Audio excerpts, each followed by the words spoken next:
नमस्कार, आप देख रहे हैं ब्रेकिंग बिहार। अभी हमारे साथ हैं कांग्रेस के SC/ST प्रकोष्ठ के प्रवक्ता आदित्य पासवान। इनसे जानेंगे जिस प्रकार से IIT मुंबई में फर्स्ट ईयर के छात्र दर्शन सोलंकी ने 4 दिनों पहले सुसाइड किया, वैसे में दलितों के विषय में बड़ी बड़ी बात करने वाले नेताओं का कोई बयान नहीं आया। दलितों के शुभचिंतक होने का दम भरने वाले नेता दर्शन सोलंकी के मामले में क्यों चुप है, हम इसी विषय पर बात करेंगे आदित्य पासवान से। आदित्य जी, आपने देखा होगा लगातार दलित को एक वोट बैंक का आधार बनाइए या जो भी आप समझ रहे हैं, हम जो कहना चाह रहे हैं, तो इन मुद्दों पर जहां कुछ राजनीतिक फायदा नजर नहीं आता है, बड़े बड़े नेता जो दम भरते हैं दलितों के मसीहा होने का, वो चुप हो जाते हैं। देखिए, ये बड़े ही अफसोस की बात है कि आज जब जो आज ऐसी एक दुखदायी वाक़यात हुई है और उसके न्याय के लिए जिन लोगों को बोलना चाहिए था मुकर्रता से लोकसभा में, विधानसभा में या जो भी बड़े जगहों पे हैं, उनको जिनको बोलना चाहिए था, आज वो लोग खामोश हैं। और ये पहला वाक़यात नहीं है। आज दर्शन सोलंकी जो IIT बॉम्बे में फर्स्ट ईयर का छात्र था, 3 महीने पहले उसका एडमिशन हुआ था और जातिवाद, भेदभाव का बलि चढ़ गया उसका। इस चीज को, ये आज भी जाति आधारित भेदभाव हो रहा है, ये चीज को दर्शा रहा है दर्शन सोलंकी का जो बिल्कुल। और ये एक तरह से समझिए कि हत्या है। शैक्षणिक संस्थान में ये एक तरह से संस्थागत हत्या है। जो प्रताड़ना उसने, आप समझिए कि कोई बच्चा अगर ये आत्महत्या करता है तो वो कितना प्रेशर में रहा होगा, कितना डिप्रेशन में होगा, किस तरह का प्रताड़ना झेला होगा कि वो इस तरह का एक्सट्रीम स्टेप उसने लिया। और ये पहला वाक़यात नहीं है। आज से 2014 में अनिकेत अमोरे BTech 4th ईयर का स्टूडेंट था, उसके साथ भी ऐसे ही हुआ और उसने हॉस्टल की 6ठी मंजिल से छलांग लगा के आत्महत्या किया। और उसके लिए जांच कमेटी भी बनी वहाँ पे, लेकिन जांच कमेटी में कुछ नहीं हुआ। IIT बॉम्बे में ये लगातार होता है। और मुझे क्या मतलब है कि मैं IIT बॉम्बे का यहाँ बात करूँ, मैं नहीं बोल सकता हूँ, लेकिन हमारे लिए दलित का मतलब सब बराबर, चाहे वो किसी प्रदेश का हो, किसी का बच्चा हो, मेरे लिए बराबर। वो दलित का बच्चा नहीं होता तो कोई हो, किसी को भी जातिवाचक मैंने जाति सूचक बात करके प्रताड़ित करने का अधिकार किसी को नहीं। वही मैं बोल रहा हूं कि अगर वो दलित का बच्चा भी नहीं होता, अगर वो नॉर्मल बच्चा भी होता और वो इस तरह का मुझे अगर वो ऐसा आत्महत्या किया होता कोई और भी, तो मैं इसी मुकर्रता से उसके लिए भी आवाज उठा रहा होता। लेकिन यहाँ महत्वपूर्ण यह है कि IIT मुंबई ऐसे संस्थान में भी जातीयता हावी है। बिल्कुल, इस घटना ने इस चीज को दर्शा दिया। बिल्कुल हावी है। देखिए, अब वहीं की एक प्रोफेसर हैं, सीमा सिंह उनका नाम है, और ऑनलाइन क्लासेस में करीब 100-150 बच्चे उसमें होंगे, और उन्होंने ओपनली जाति सूचक बात वहाँ की, गालियाँ बकी, जाति सूचक गालियाँ बकी, और उन्होंने कहा कि I am not afraid of anybody, मुझे किसी का डर नहीं है, कोई मेरा कुछ नहीं बिगाड़ सकता है। IIT बॉम्बे को तो उन पर सीधा एक्शन लेना चाहिए था। वो वीडियो तो हमने नहीं देखा है, लेकिन अगर इस तरह की बात कोई कर रहा है तो संस्थान को निश्चित तौर पर उस पर एक्शन। बिल्कुल। और ये जो आज दर्शन सोलंकी का हुआ है, रोहित वेमुला को हमने देखा, अनिकेत अमोरे को देखा, आज दर्शन सोलंकी है, कल किसी भी दलित का बेटा, बहन, भाई, उसके साथ ये हो सकता है। तो कल ऐसा नहीं हो, इसके लिए सरकार को कठोर नियम बनाना चाहिए। आपकी क्या मांग है, क्या करना मेरी मांग है कि इस चीज़ की मांग, आवाज़ लोकसभा में उठनी चाहिए।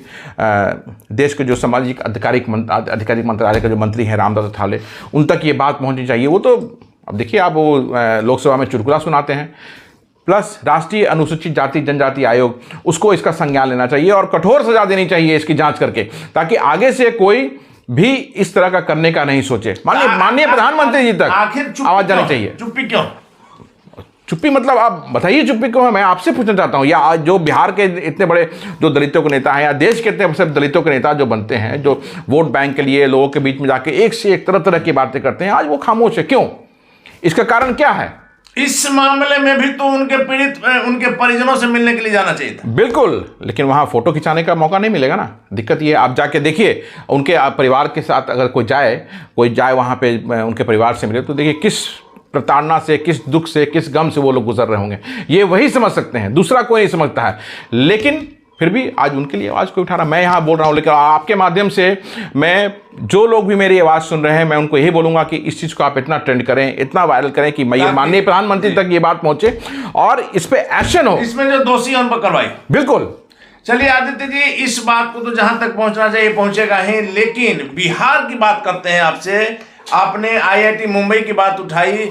बिहार में कांग्रेस क्यों चुप है? अभी जो बिहार की स्थिति है, सत्ता का मलाई मिल रहा है इसलिए चुप है या और कोई बात?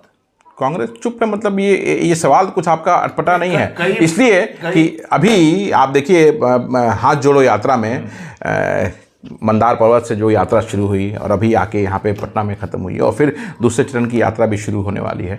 तो आप देखिए बिहार में आपकी यात्रा का कोई प्रभाव नजर नहीं आ रहा है। ये आप कह रहे हैं, आम लोगों से जाके पूछिए। आम लोगों की ही बात मैं करता हूँ।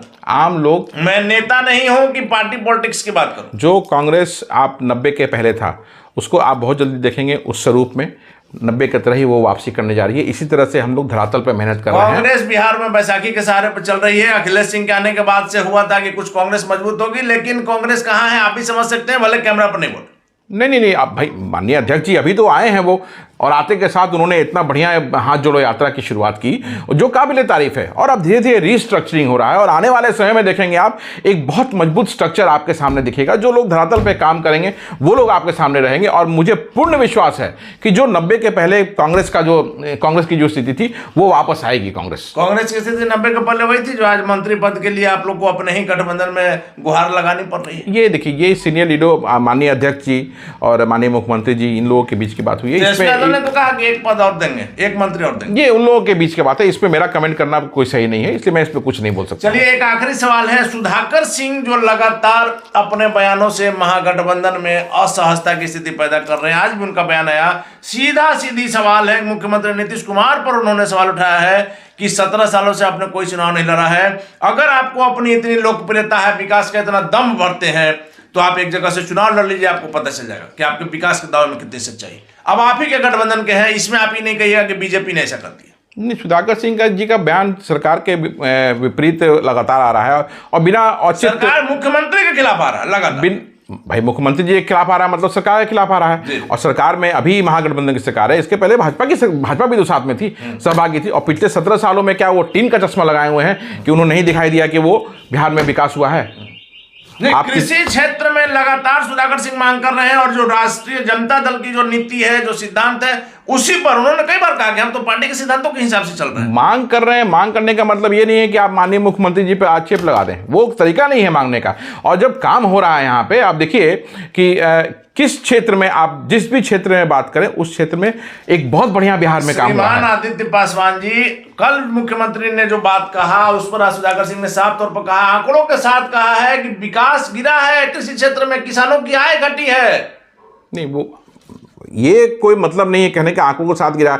आप ओवरऑल मैं बात कर रहा हूं, अगर आप ओवरऑल सभी चीजों की बात करेंगे तो सब क्षेत्र में काम हो रहा है। देखिए सरकार है, हमेशा कुछ ऊंच नीच हो सकता है, मैं इसे इनकार नहीं कर रहा हूं, लेकिन इसका मतलब ये नहीं है कि बिहार में विकास नहीं हुआ। आप पिछले 17 सालों में बिहार सरकार का ग्राफ देखें, जो कि माननीय मुख्यमंत्री जिसको लीड करते रहे हैं, जिस सरकार को, बहुत बढ़िया विकास हुआ है। चाहे वो सड़क का सिर्फ सड़क के क्षेत्र में काम हुआ है। अभी तो लॉ एंड ऑर्डर की जो स्थिति है बिहार में, तो फिर कहा जा रहा है जंगल राज की ओर बिहार बढ़ रहा है। आप नए हॉस्पिटल्स बन रहे हैं, नए स्कूल्स बन रहे हैं। कोरोना में सारे स्वास्थ्य व्यवस्था की पोल का धन्यवाद। ये थे हमारे साथ आदित्य पासवान जी, जिनका साफ तौर पर कहना है सुधाकर सिंह के मामले में उनसे किसी भी तरह की बात करने से बचते नजर आए। लेकिन आईआईटी मुंबई में दर्शन सोलंकी वाले प्रकरण में आदित्य पासवान का साफ तौर पर कहना है कि जो लोग दम भरते हैं पिछड़ों के, दलितों के शुभचिंतक होने का, वो वैसी स्थिति में कहा है उनके पास जाकर के उनके परिवार का आंसू पोंछने का काम कम से कम क्यों नहीं कर रहे हैं। इनके बातों से नेताओं पर आगे क्या असर होगा और इस मामले में अगर न्याय मिलता है